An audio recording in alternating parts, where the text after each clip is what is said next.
రాజేష్ రెడ్డి గారు మాట్లాడుతుంటే నాకు ఒకటి గుర్తొచ్చింది పాపం. మొన్న ఈ మధ్యన ఉత్తమ్ కుమార్ రెడ్డి మాట్లాడుతూ మొత్తం రికార్డు టైం పంట పండించడం దాదాపు 2,60,00,000 మెట్రిక్ టన్నులు అని చెప్పాడు. సరే నేను నవ్వుకున్నా, ఎందుకంటే ఆయన జ్ఞానం ఏందో తెలుసు కాబట్టి. కానీ నా ముందర కొంతమంది రైతులు ఉన్నారు అది చదివేటప్పుడు, వాళ్ళు చాలా జోక్ చేశాను.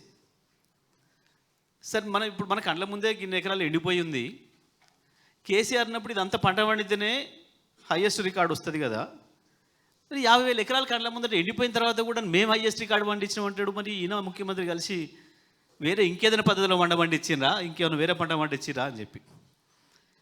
ఎంత జ్ఞానం ఉంటుంది ఆయనకి అనేదానికి. రైతులు పొలాలు ఎండిపోయినాయి అని చెప్పి ధర్నాలు చేస్తున్నారు ఒకవైపు. మేము హయ్యెస్ట్ రికార్డు పంట పండించినాం, మేము వచ్చినాకనే నన్ను రేవంత్ రెడ్డిని చూసి పొలాలు జర ఎక్కువ ఈల్డ్ ఇచ్చినాయి, మా ఇద్దరిని చూసి తన్మయత్వం చేయింది అని చెప్పి స్టేట్మెంట్ ఇచ్చాడు ఎంత గొప్పగా. సరే ఇక వాళ్ళ జ్ఞానం మనకు తెలుసు, వాళ్ళ కథ మనకు తెలుసు, కానీ చాలా ఉన్నాయి ఈ విషయాలు. కానీ మరి పెద్దలు బీఆర్ఎస్ పార్టీ రాష్ట్ర